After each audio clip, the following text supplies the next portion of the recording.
Hi, I'm Dennis Michaels, and behind me is my brand new Hackercraft that we just recently got a couple, 3 weeks ago. It's a replica of a 1923 Gentleman Racer. And Hackercraft and Garwood and Chris Craft are all famous boat builders from the Detroit area. Raced in the Gold Cups and various races around the country back then in the heyday. The new name of the boat's going to be Old School, because this is the old school of boat racing before you had the cigarettes and the modern race boats you have today. Well, I've always been in boating all my life. I'm a son of a sailor, and we owned a wharf marina here in the 90s. Always been into boat racing, and getting old in age, I like to have a little boozer cruiser. So this is my Gentleman Racer, where I don't go 70 miles an hour anymore. I go about 10. And my back is much better because of it. Well, what's unique about this design, if you look at some of the other boats, most of the engines are in the middle. And this engine is in the front, and that's where they get the name Gentleman Racer. If you go back into the 20s and 30s, you look at all the designs of the Gold Cup racers, they always had the engines in the front. And normally a mechanic drove around with the driver. And the driver or the mechanic would be able to reach into the engine hatch to figure something out if something goes wrong. But the other reason you got the engine in the front is that weight distribution and a longer shaft to be able to get the boat to go faster. Well, for an old 1920s design, it does have a very sharp entry, semi-deep V hull, which is something you see on the modern boats. But if you look down the back, you'll see that the back of the boat starts going shallower. And what that allows it to do with the engine in the front, it gives us a longer shaft, and the angle of the shaft is not as steep as some of the other boats that have their engine towards the rear or in the middle. Now, what's important to that is that if your shaft is angling downward, the faster you go, that prop wants to bring the back of the boat up and put the back of the boat or the front of the boat downward and slow you down. So the longer you can have your shaft straighter, the more speed you're going to get out of your boat for the same RPMs. Now, most of the boats of this vintage are narrower than a modern day boat. And what's nice about that, though, is if you can see how narrow the boat is and how sharp the entry is, the boat glides through the water, whereas a modern fiberglass boat will want to plow at 10, 15 miles an hour. Very inefficient until it gets fast on the plane. This boat will glide through the water effortlessly until you get going about 20 miles an hour, and then the bow starts coming up a little bit. Well, just like a replica car, where you might get a replica of a Cobra, this is the same thing. This is modern technology, modern engine, modern electronics, modern steering, modern transmission, modern wood bottom, 5200 bottom. I don't have to soak the boat, which means I don't have to worry about keeping it wet and putting it on a trailer and soaking it before I put it in the water. I can just splash and go. So I got all the beauty of like a new modern fiberglass boat, but yet I've got the ride, handling, and maintenance of a wooden boat. Well, I've had it out at Lake Michigan 3 or 4 times. Take it out 2-3 footers, it's not too bad. You're not going to go out in big rough water. And you normally just go half a mile offshore, go along to cruise the shoreline and stuff. But this kind of boat is for like Spring Lake or Torch Lake, Lake Charlevoix, where you go around. And that's what we bought it for, is to be able to cruise along the shorelines at about 10, 15 miles an hour, nice, comfortable speed, get a little breeze in your face, but yet be able to see the houses and go in shallow water. This thing only drafts about 18 inches. Well, if I did a little study on all the cars and all the boats I've had in my life and my grandchildren, kind of like a log. And this is my 28th boat that I've had. And currently we've got a 1988 Donzi 18-foot Classic. And we've got a 24-foot Sea Ray that's here at Keenan's and in and out rack storage. But prior to that, in the 90s, I had cigarettes, I had skaters, I've had Sabercraft offshore race boats, and I've had other woodies in the past. You name it, I probably had one of them. Well, it's funny, to see 2 hackers side by side. Very, very few hackers are around, and yet you got one in the trailer there. So a small show like this and having 3 Hackercrafts has been very interesting. You see Chris Crafts every day, and you see very little Garwoods or hackers. So they have 3 Hackercrafts here at the show. It's very, very pleasing to see. Well, shortly here in end of June, early July, you'll have a show like this in Holland. They have that downtown in the downtown streets. You have one in Pentwater. You have one in September in Manistee.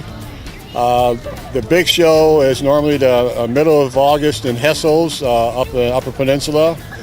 And then another big show that we're having this September. Every year, the International Antique and Classic Boat Society goes across the country and holds their annual boat show. Lake Tahoe, Lake George, New York. Well, this year they're doing it up at Bay Harbor near Petoskey. And that'll be the 18th of September. There'll probably be 300 of the nation's best looking wooden boats you'll ever see.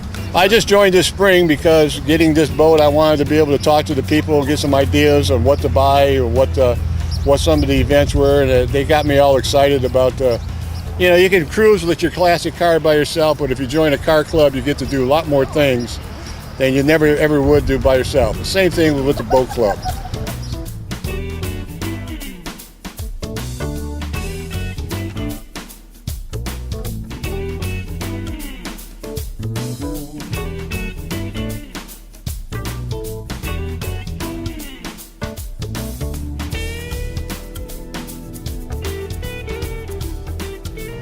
Hi, I'm Michael Hudak. I'm with the Coast Guard Auxiliary from Station Grand Haven.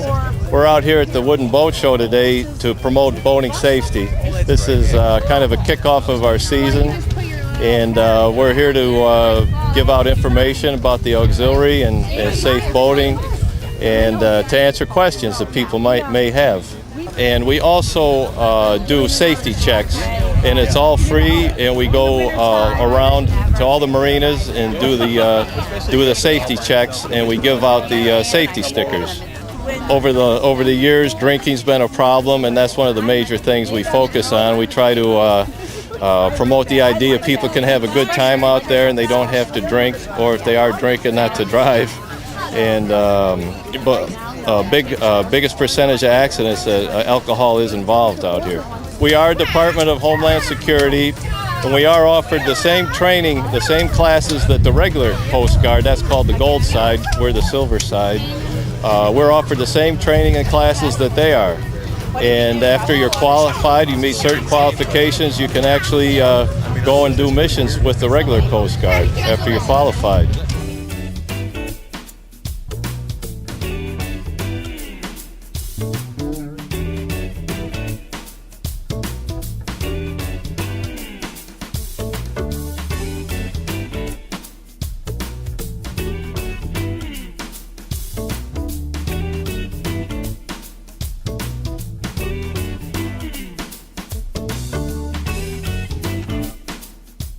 My name is Tom Thompson. I live up in the Whitehall area, White Lake, on the west coast of Michigan. And the boat behind me is a 1950 Chris Craft U-22, 22-footer. An interesting thing about this particular boat is after World War II, when Chris Craft went back into recreational boating from the war contracts, they started building this model, and they built it through 1954, and it's one of their models that was quite popular, and they didn't change the boat design for all those years. They built about, I think it's around 2,300 of them. It was one of their longest runs without changing the styling of the boat, kind of thing. And like I say, these are just what they call a utility, because you can walk around in them. And they were very popular in places like the Chesno Islands, where people couldn't drive to their cottage, so they needed a boat about this size to haul the groceries out and so forth. And so that's what they are. And it happens to be an original boat. It's never been, it's been revarnished, but it's never been stripped down. It's got the original stain on it and so forth. It could use it, but it's just the way it's been. The boat is built out of mahogany. Is all the covering boards, the bottom planks and everything is mahogany. The Philippine mahogany. The interesting thing is, after World War II, like I said, in '46, when Chris Craft started making them, they were having trouble getting enough mahogany. So some of the earlier models, 46, 47, they used cedar on the sides, and they had to paint it because it didn't take a stain because they couldn't get enough mahogany. Yeah, well, mostly the shops that work on these wooden boats are specialty shops.